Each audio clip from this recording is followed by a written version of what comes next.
नमस्कार भावांनो बहिणींनो, आता किती वाजले तुम्हाला सांगते. इकडं बघा, आता एवढे वाजले ते मला वरची किती ती कळत नाही. आणि तुम्हाला सांगते, आमची म्हैस पार दारात एक आंबा आहे आणि त्या आंब्याच्या झाडाखाली तिथं मला धार काढायची. तर हे लेकर येतं माझ्यापाशी आज. ह्यांचे आजोबा बी नाहीत आणि ह्यांचे मायबापाचा बी पत्ता नाही घरी आज. आणि ते गेटचा कोंडा लावून आम्ही तिघ जण आजी नाते घरी बसलो. ठेव माझा दादूई आणि ही पटुडी आणि का नाही भावांनो बहिणीनो, हे असं जर असलं घरी जर माणसं नसली तर मला पहिले दिवस आठवते. भावांनो बहिणीनो, तुम्हाला सांगते, हिथं आता आम्हाला पाणी आहे, हे वडाचं झाड आहे, हे दारातले पत्रे आहेत. आणि पहिलं ह्या 2 मातीच्या रूम होत्या आणि ह्या मातीच्या रूम होत्या आणि त्या मातीच्या रूमला आम्ही वरून सिमेंट लावले आणि ह्या खिडकी यायला तल्प नसायची. आणि घराच्या पाठीमागं भावांनो बहिणीनो एक बोर होती आणि असलं गरमत होतं पत्र्यामध्ये. आणि मी माझी दिदू जन्मली तेव्हा 3 महिन्याची, ती 6 महिन्याची होती. 6 महिन्याची होती. इथं पाण्याचा टिपका नाही, इथं घरात म्हातारं माणूस नव्हतं, इथं कोणाचा शेजार पाजार नव्हता. आणि ते 6 महिन्याचं लेकरू घेऊन मी इथं राहत होते. आणि तुम्हाला सांगते, आमचे मालक आणि तुमचे मामा तेव्हा मोबाईल नव्हते, नीट बसणार बाई, मोबाईल नव्हते तेव्हा. आणि नुसतं ते ह्या घराच्या खिडकीमधून हे दारात पत्रे, हे वडाचं झाड, हे काढलं घर, इथं काहीच नव्हतं. इथं दारामध्ये 2-3 पत्रे टाकलेले होते. जी त्या खिडकीमधून असं करून बघायचं. मग तिकडं कोट्यावर काही गाड्या जायच्या, पुन्हा इकडं आमच्या इकडे 1-2 घर येतं, तिकडे जायचं. मला तळ्यापासून दिसायचं उजेड गाडीचा दिसतोय का, उजेड गाडीचा दिसतोय का, बाहेर यावा तर भिव वाटायचं. भावांनो बहिणो, मी तुम्हाला सांगते, रात्रभर त्यांची वाट बघत बसायची. आणि आमचे मालक तुम्हाला सांगते भावांनो बहिणो, 8-8 दिवस घरी येत नव्हते. इतक्या आमच्या मालकाच्या पायात चाळा होता. आणि हा बा तुम्हाला सांगते, एवढं आता बी दुखलंय, मरून जगून उठले ते. आणि आता इतका बी टाइम झालाय, ते किती वाढू झाला आम्ही त्यांना फोन करतो. म्हणलं ते लेकरापाशी बसते ना आणि मी धार काढायला जाईल, तरी त्यांचा अजून यायचा पत्ता नाही. इथं कसलाच आम्हाला शेजार पाजार नाही. लेकर इथं मध्ये बेहायला लागले तर मला तिकडं धार काढायला जायचंय. त्या धाराचं काही बी होईल.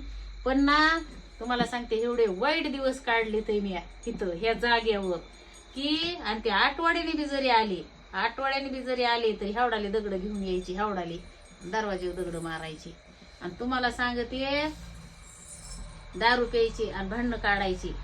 आणि मी बाज घ्यायची बारकी, आणि बाज घ्यायचे आणि माझं लेकरू घ्यायचे, कुठं बी घराच्या आसपास तुम्हाला सांगते हेवड्या जंगलात झोपायची. दारू पिऊन जर हाणाय जर लागली तर ते कुणी सोडवाय सुद्धा नाही. आणि नाही तर मग मी काय करायचे, थोडी मोठी पोरगी झाल्यावर चिंगाट पळायची आणि माझं लेकरू मागून चपला घेऊन पळायचं. म्हणायचं, मम्मा तू चपला घालून तरी पळ, थोडी मोठी झाल्यावर.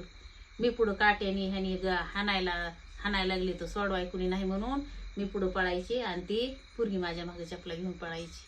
आणि तुम्हाला सांगते, एवढ्या जंगलामध्ये पण मी कुणाच्या दारात गेले नाही, कुणाला सांगितलं नाही, कुणाच्या दारात नाही, कुणाच्या घरात नाही, कोणाच्या शेजाऱ्याच्या नाही, गावात नाही. भावांनो बहिणींनो, मी कुठंच गेले नाही. जर आमच्या इथं एक वस्ती इथं शेजारी आणि तिथं जर काही कार्यक्रम असला आणि तुम्हाला सांगते कुंकाचा काही सवासणी जर असल्या तर तेव्हा एकदा त्यांच्या तिकडं जायचं.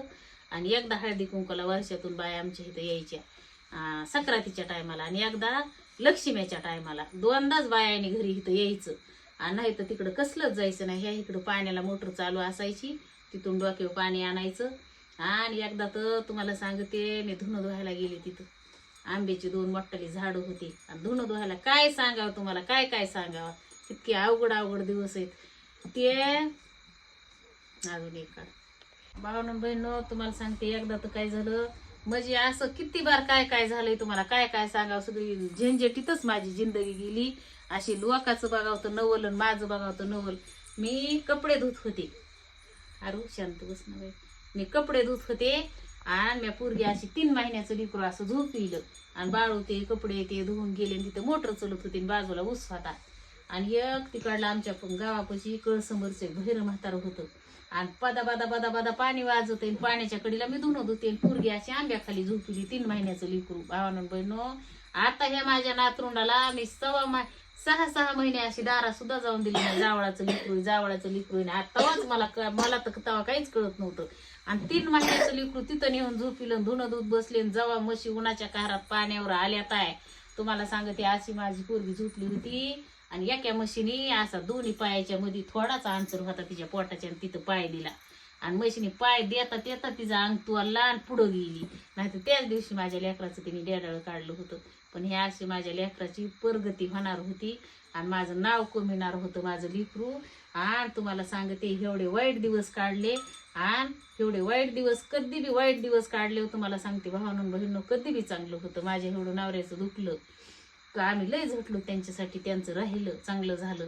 किती किती माणसायला तुम्हाला सांगते कासली काही बी दुखणे येते तर ते नीट होत नाही. तर आमच्या मालकाला कॅन्सर झालता, तर त्यो आमचा नीट झाला म्हणून म्हणायचं की हे आमचं चांगलंच झालं. एकदा अजून असंच काय झालं, तवा एकदा आणि टळली, तवा एकदा मशीनी पाय द्यायला लागला. तुम्हाला सांगते मी तिथंच पाण्याला गेली आणि पोरगी झोपी लावलेली होती घरात. आणि जीच भावानं बहिणीनं ह्यातलं काही खोटं नाही. जर तवाचे दिवस जर मला आठवायला लागले ना तर मला कर्म सुद्धा नाही. आजची मोठी वाळवट आली तुम्हाला सांगते. आज सगळे घरावरले पत्रे असे 5 वेळा उडाले वरी उडाले, आणि पोरगी डालीमध्ये घरात आडूला झोपलेली. आज सगळे पत्रे कुंकड जेव्हा मी आरडत पळते भावानं बहिणीनं अर्ध्या वाटापर्यंत पळाले, आणि तिथून पुढं माझे गुडघे सुद्धा चाला ना. तर मला वाटायचं 100% लेकराच्या अंगावर पडलं. आणि तुम्हाला सांगते सगळ्या घरावरले पत्रे उडाले, आणि तिच्या घरावरलेच पत्रे, ती जिथं झोपलेली तिथले 2 पत्रे राहिले. आणि तुम्हाला सांगते सगळ्या डोळ्यात कचरा, डालीमध्ये कचरा, सगळ्या घरात दगड पडले, तर तिकडल्या घरात पलीकडल्या हिकडल्या.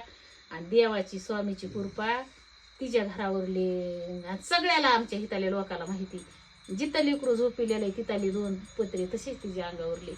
एकदा बी अशी झोपली भिताडाच्या कडीला झोपली, एवढा मोठा इच्छू तिच्या असं लेकराला खोपा केलेला, आणि त्याच्या असा हिथं जवळ बसलेला. लय संकट तुम्हाला काय सांगा. अशी सापत घरात घुसायची, ह्यातलं खोटं नाही नाटं नाही. आमच्या म्हणलं तर हिताल्या सगळ्या एरियातल्या माणसाला माहिती, मी कसला बी साप घरात आला ना तर मी त्याला बाहेर काढायचे. असले सापत यायचे तुम्हाला सांगते हिथं आमच्या घरामध्ये. असले एक खोटं सांगत नाही मी तुम्हाला, एक 5-5 किलोचा साप घरात शिरत असन. असे कितीतरी माणसं आहेत त्यांना माहिती. इतका वनवास काढलेला आहे मी ह्या जागेवर. आता तरी तुम्हाला सांगते, आमच्या मालकाचं दुखल्यापासून मी बाजारला जाते, नाही तर मला दळण हिथं पाणी हिकडून आणायचं, नाही तर मी कसलीच माणसाच्या संपर्कात नव्हती. आणि बीडचं बस स्टँड मला केव्हा माहिती झालंय, मला आता माहित झालंय माझं लेकराचं लग्न झाल्यावर. आणि तुम्हाला सांगते माझं लेकरू बीडला राहायला गेल्यावर. नाही तर माझं माहेर अलीकडंच आहे, आणि इकडंच यायचं आणि इकडंच जायचं. आणि बस स्टँड नव्हतं मला माहिती इतक्या दिवस झालं. मला ह्या दुनियात काय चाललंय ह्याची काही कल्पना सुद्धा नव्हती. आणि हे आता मोबाईल हे झालाय, हे नाही तर असलं हे काहीच माहिती नव्हतं मला. गावात जाणं नाही, माणसात जाणं नाही, येणं नाही, काही नाही. आणि हा बाय ह्या माणसाची अजून चाल गेली नाही. दिवस माळत आपलं घरी यावा, खावा पिवा. म्हैस घेतली त्यांना दूध खाण्यासाठी. त्या तुम्हाला सांगते म्हशीला असं वाहड्याचा भेळा टाकीत नाही, सोडीत नाहीत, बांधित नाहीत, धार काढीत नाहीत, आपलं उरलं सुरलं दूध गावात नेत नाहीत. काय सांगावा.